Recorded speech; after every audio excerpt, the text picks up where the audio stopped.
अस्सलामुअलैकुम, कैसे हैं आप? उम्मीद है कि बिल्कुल ठीक ठाक होंगे और खैरियत से होंगे। Welcome back to my channel. तो आज हमारी सीएसएस की 10th क्लास है और आज भी बहुत इंपॉर्टेंट क्लास है। क्योंकि आज हम पढ़ने जा रहे हैं सीएसएस की पोजीशनिंग। ठीक है, जो कि बहुत मुश्किल होती है। बहुत मुश्किल तो नहीं होती, खैर ये तो स्टूडेंट्स कहते हैं, लेकिन इसकी पोजीशंस बहुत जो है वो सिंपल होती है अगर आप इसको ठीक से आप समझने की कोशिश करते हो। सही।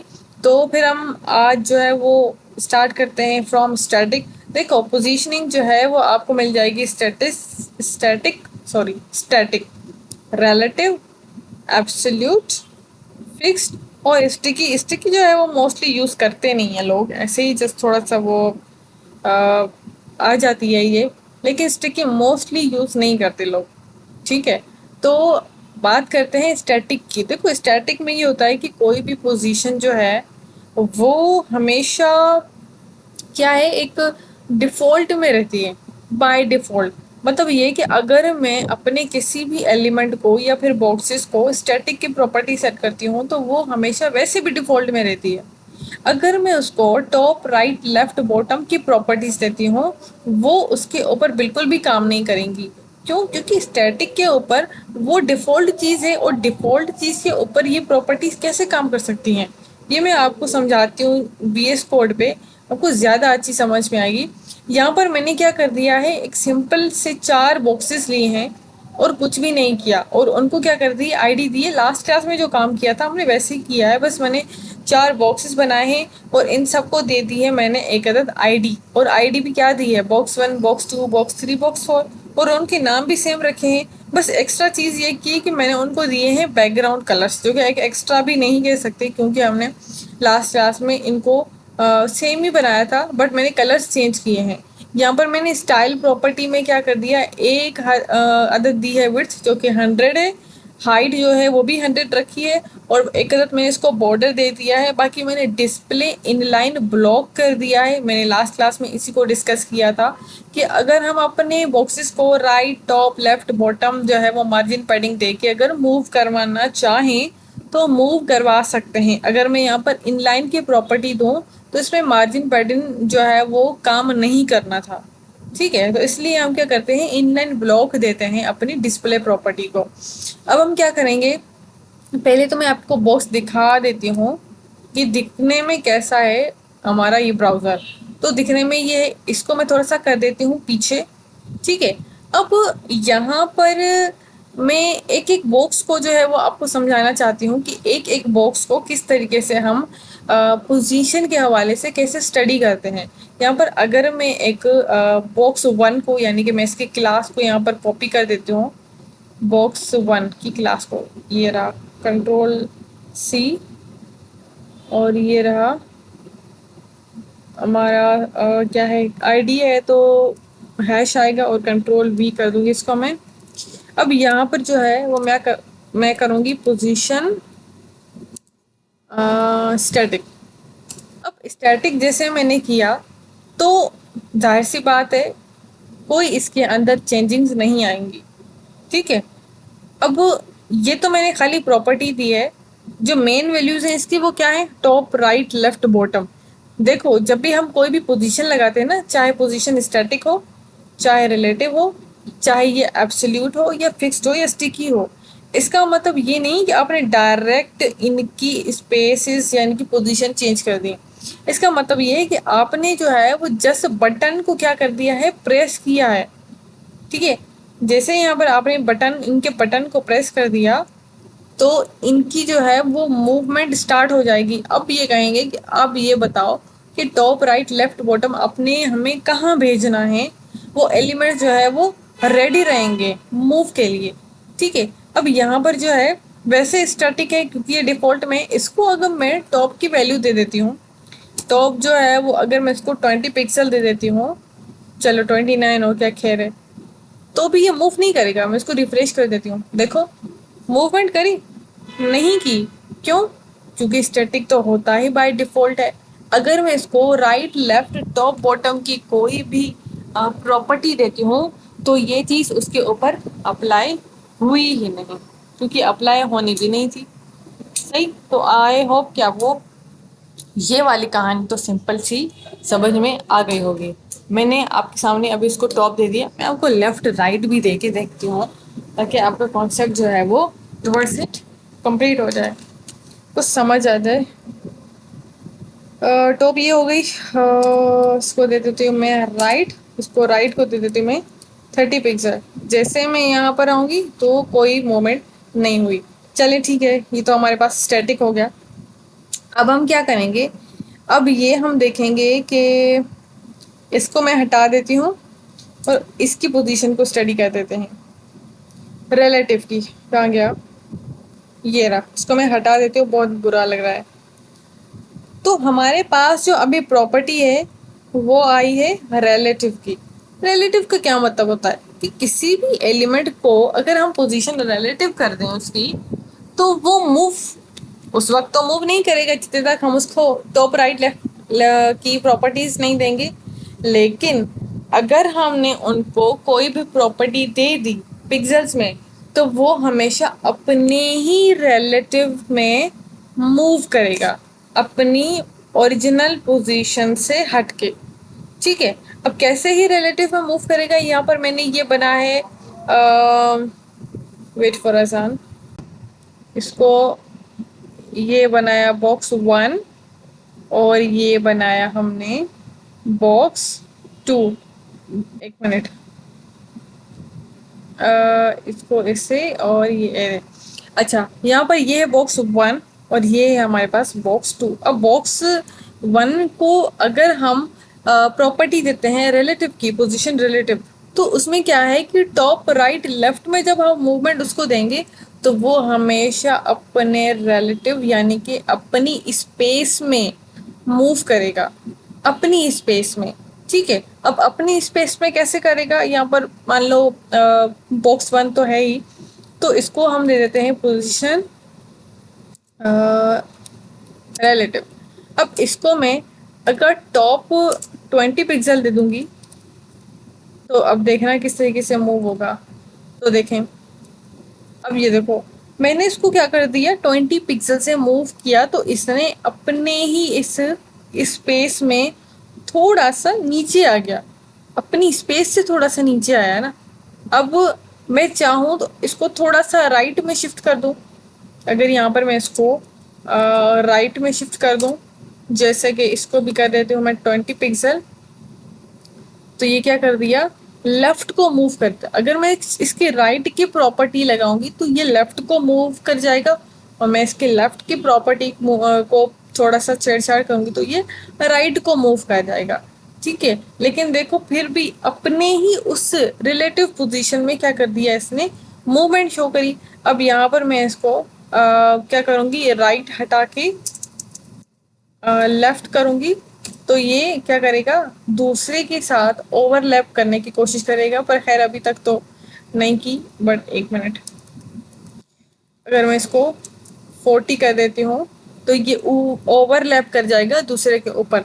लेकिन इसका सिंपल सा मकसद तो यही है कि जो बॉक्स 1 है या फिर किसी भी बॉक्स को जब आप रिलेटिव की प्रॉपर्टी देते हो तो राइट लेफ्ट टॉप बॉटम में वो अपने ही स्पेस या अपनी ही रिलेटिव पोजीशन में क्या करेगा, मूवमेंट शो करेगा टुवर्ड्स द ओरिजिनल से हटकर।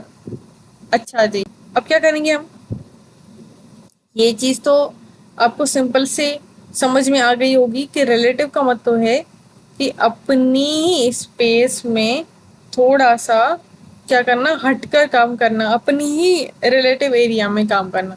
अब यहाँ पर ये भी हटा देती हूँ मैं यहाँ पर। तो नेक्स्ट प्रॉपर्टी हम देखते हैं एब्सोल्यूट। अब जो एब्सोल्यूट की प्रॉपर्टी है, मान लो यहाँ पर इसको मैं अपनी ओरिजिनल पोजीशन पे ले जाऊँ, यहाँ पर रहने दूँ, रहने ही देती हूँ, ऐसे रहे। ठीक है, अब यहाँ पर हम क्या करते हैं, मान लो यहाँ पर, ठीक है, बॉक्स 3 मैंने कहा था कि इसको थोड़ा सा मूव कर दें अपनी जगह से, तो इसके लिए क्या करेंगे, हम यहाँ पर पोजीशन ले लेंगे एब्सोल्यूट। ठीक है, अब यहाँ पर जो है मैं अगर इसको चेक करूँ तो देखिए यहाँ पर बॉक्स 3 तो सही है। ठीक है, वो ना राइट को शिफ्ट हुआ है ना लेफ्ट को, पहली बात ये है कि हमने प्रॉपर्टी नहीं दी, लेकिन अभी तो इसकी शेप वैसी ही है। लेकिन आपने एक और चीज़ नोटिस की होगी कि बॉक्स 4 गायब है। बेसिकली बॉक्स 4 गायब नहीं है, बॉक्स 4 जो है वो एग्जैक्टली बॉक्स 3 के नीचे है। ठीक है, तो वो आपको शो नहीं हो रहा। अब यहाँ पर जिस तरीके से मैं इसको और द फैक्ट इज कि इसने हमने जब इसको मूवमेंट करवाने की कोशिश करते हैं तो वो अपनी हर जगह की स्पेस घेर लेता है। अगर यहाँ पर मैं इसको टॉप से दे देती हूँ, कितनी दे दूँ, 20 पिक्सल दे देती हूँ, तो ये अब देखना, तो इसने क्या किया, ये रहा। तो ये क्या है, टॉप से 20 पिक्सल जो है वो नीचे को शिफ्ट हुआ है। अगर मैं इसकी चेंज कर दूं, कितना रखूं मैं इसको, 100 पिक्सल कर दूं, तो ये 100 पिक्सल नीचे आ गया।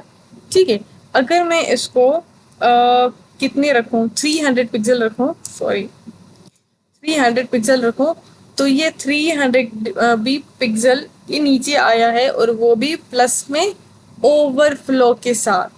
ठीक है, तो हम जो है वो जब भी एब्सोल्यूट को देखते हैं तो एब्सोल्यूट में जो पोजीशंस आती हैं जैसे कि राइट, लेफ्ट, टॉप, बॉटम हो, तो वो आप जितने भी पिक्सल्स यूज़ करोगे आप इजीली उसको यूज़ कर सकते हैं, क्योंकि ये पूरे through out the web page जो है वो ये काम करता है। अगर मैं इसको क्या है, लेफ्ट की प्रॉपर्टी दे दूँ,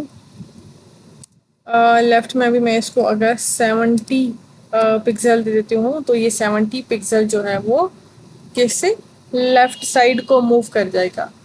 ठीक है, अभी मैं अगर इसको 300 को हटा के 400 करूँ, तो ये 400 ही हमारा काम करेगा। अब जब भी वेबसाइट में पिक्स लगाते हो, कोई पिक्स जो है वो आपको नीचे क्या कहते हैं, वो फुटर में लगानी होती है, तो काफ़ी स्टूडेंट्स क्या करते हैं, पोजीशन रिलेटिव की जगह जो है वो पोजीशन एब्सोल्यूट यूज़ कर सकते हैं। आई मीन करते हैं, कर सकते नहीं है, करते हैं। लेकिन उसमें क्या होता है कि आप जब वो प्रॉपर्टी यूज़ करते हो तो आपके पास जब आप टॉप देते हो तो वो आपकी यहाँ पर टॉप पे रखी हुई होती है प्रॉपर्टी। हालांकि आपको वो प्रॉपर्टी यूज़ नहीं करनी चाहिए। अगर आप पोजीशन उसको मूव करवाना चाहते हो जस्ट उसी हद तक, तो उसके लिए क्या करना पड़ेगा, पोजीशन जो है वो आपकी रिलेटिव होनी चाहिए, क्योंकि रिलेटिव में वो उसी जगह में उसी स्पेस में मूव कर सकता है। लेकिन आपको अगर बहुत ज़्यादा मूव करवानी है कोई चीज़ उसकी स्पेस से बिल्कुल हटकर, तो फिर तो आपको पोजीशन एब्सोल्यूट यूज़ करनी पड़ेगी। ठीक है, सो ये सारी सिचुएशन और कंडीशंस के ऊपर जो है वो चीज़ें डिपेंड करती हैं। बाकी ये कहानी जो है वो पोजीशन एब्सोल्यूट की जो है वो ये थी। अब यहाँ पर अ, इसको जो है वो क्या कहते हैं, हम थोड़ा सा बैक लेके जाते हैं, कुछ ज़्यादा ही आ गया, 300 कर देते हैं, और लेफ़्ट की प्रॉपर्टी को मैं यहाँ से हटा देती हूँ ताकि नज़रों के सामने रहे इस तरीके से। अच्छा जी, अब यहाँ पर जो है वो क्या है, एक और चीज़, एक और नई प्रॉपर्टी है, वो है फिक्स्ड। फिक्स्ड प्रॉपर्टी जो है वो हम स्टडी करेंगे। फिक्स्ड प्रॉपर्टीज़ मैं आपको वैसे ही बता दूँ, या हम यूज़ कर सकते हैं ज़्यादातर किसमें, एक नेविगेशन बार में, राइट, और दूसरा जो है वो हम इसको फुटर में ज़्यादा यूज़ करते हैं। फुटर में ये इस वजह से यूज़ करते हैं कि वो चीज़ें जो है वो उधर ही फिक्स रहती हैं, उसको किसी की जो है वो किसी मूवमेंट से कोई फ़र्क नहीं पड़ता। यहाँ पर अगर हम एक अदद किसको, सेकंड को ले लेते हैं, इस बार हम सेकंड को अगर हम मूव करवाना चाहें तो उससे पहले हम क्या करते हैं, एक सिंपल सा हम पी टैग लेते हैं, कोई टेक्स्ट लिखते हैं। मान लो यहाँ पर हमने कोई टेक्स्ट लिखा, इसको हटा देती हूँ मैं, लॉरिम, इसको कर देती हूँ 500। तो हमारे पास ये कंटेंट जनरेट होके आ गया लॉरिम का, हमारे पास 500 वर्ड्स जो है वो आ गए। अब यहाँ पर मैं जैसे ही इसको चेक करूँगी तो ये रहा हमारा कंटेंट। ठीक है, इसको थोड़ा सा मैं थोड़ा और जूम करती हूँ, थोड़ा सा और जूम, ताकि जब मैं मूव करूँ तो मुझे कंटेंट जो है वो बॉक्सेस के साथ शो हो। अब यहाँ पर आपको बॉक्स नीचे इस वजह से नज़र आ रहे हैं क्योंकि मैंने पैराग्राफ जो है वो ऊपर रखा है। ठीक है, लेकिन सही है, पैराग्राफ ऊपर ही ठीक है, या फिर मैं इसको नीचे लेके जाऊँ ज़्यादा बेहतर है। कंट्रोल एक्स कर देती हूँ मैं इसको, और सारे बॉक्सेस के नीचे रख देती हूँ कंट्रोल वी करके। अब ठीक है, अब मुझे समझाने में इजी होगा। अब यहाँ पर क्या होगा, यहाँ पर मैं जैसे कि मैंने बॉक्स टू कहा, और बॉक्स टू को मैंने ये भी कहा कि हम इसको कर देते हैं fixed, hash box two, sorry, हाँ, बॉक्स टू कर देते हैं। अब बॉक्स टू में हम क्या कर देते हैं, पोजीशन को कर देते हैं फिक्स्ड। तो जैसे ही मैंने इसको फिक्स करा, कहाँ रह गया, अब आपने एक चीज़ नोटिस करी होगी, मैं जैसे जैसे अपने बॉक्स टू को नीचे लेके आ रही हूँ, वो वैसे वैसे बॉक्स टू मेरा मूव कर रहा है। इसका मतलब ये है कि जब भी आप अपने किसी बॉक्स को या किसी एलिमेंट को फिक्स की प्रॉपर्टी, फिक्स की पोजीशन लगाओगे, तो वो स्क्रॉल बार के साथ वो वैसे वैसे आपके साथ कनेक्ट होके नीचे आएगा। जैसे हम नेव बार बनाते हैं, तो नेव बार में हम इसी वजह से उनकी प्रॉपर्टी फिक्स कर सकते हैं, ताकि जब जब हम अपनी वेबसाइट के फुटर तक भी जाएं, तो वो जो है वो उसके साथ कनेक्टेड, वो उसके साथ अपने स्क्रॉल बार के साथ लगकर ही नीचे आए। ठीक है, अब देखें किस तरीके से ये हमारा बॉक्स टू जो है बॉक्स थ्री के साथ कनेक्टेड होके आ रहा है। ये this one, so this is actually the interesting feature जो है वो हम प्रॉपर्टी पढ़ते हैं अपने इस पोजीशन में। अच्छा जी, अब यहाँ पर जो है वो लास्ट प्रॉपर्टी जो है वो हमारी है स्टिकी। स्टिकी क्या है, element start in the flow but stay fixed once it is scroll to a particular position relative to a viewport. अब स्टिकी की प्रॉपर्टी जो इतनी खास तो यूज़ करते नहीं है, पर इसमें मैं आपको वैसे ही बता देती हूँ वर्ड्स में, कि यहाँ पर मैं अगर अपने इस बॉक्स टू को क्या कर दूंगी, एक फिक्स जगह बताऊंगी कि इस जगह पर तुम्हें क्या करना है, रुकना है। तो मैं जैसे ही इसको मूव करूंगी, है, इसको जैसे मैं मूव करूंगी, तो वो उस पर्टिकुलर जगह पे रुक जाएगा, और मैं अगर स्क्रॉल बार इसको नीचे करूंगी तो फिर वो मूव नहीं करेगा, वो वहीं पर ही रहेगा। इतनी कोई खास जो है वो हम उसको यूज़ करते नहीं हैं, इट्स वेरी इजी। और और क्या चीज़ बतानी थी, हाँ बस यही है। ठीक है, ये बहुत जो मैंने आपको स्टार्टिंग में बताई, जैसे कि स्टैटिक, रिलेटिव, एब्सोल्यूट, फिक्स, ये मोस्ट यूजेबल जो है वो प्रॉपर्टी हैं। इनको आप जो है वो यूज़ कर सकते हो। उससे भी ज़्यादा जो चीज़ यूज़ होती है वो रिलेटिव है। बाकी फिक्स जो है वो हम फुटर और नेव बार के लिए यूज़ करते हैं। एब्सोल्यूट भी यूज़ करते हैं, but it depends upon condition कि कहाँ पर आपको यूज़ करनी है, क्योंकि ये पूरे पेज पे जो है यहाँ से लेकर पूरा जो आपका सॉरी पूरा जो है आपका वेब पेज जो है वो वहाँ पर मूव कर सकते हैं, चाहे बीच में जितने भी टिप्स आए, कोई प्रॉब्लम नहीं है। सही। तो आई होप कि आपको टाइप्स ऑफ पोजीशनिंग सीएसएस की जो है वो समझ में आ गई होगी, और नहीं आ गई हो तो कमेंट सेक्शन में मुझे एक दफ़ा बता दीजिएगा, मैं आपके लिए दोबारा क्लास इसके लिए अरेंज कर दूँगी। It's absolutely okay. अगर पसंद आई हो क्लास तो इसको, चैनल को सब्सक्राइब, लाइक एंड शेयर ज़रूर कीजिएगा, और मिलते हैं नेक्स्ट वीडियो में। तब तक के लिए थैंक्स फॉर वॉचिंग।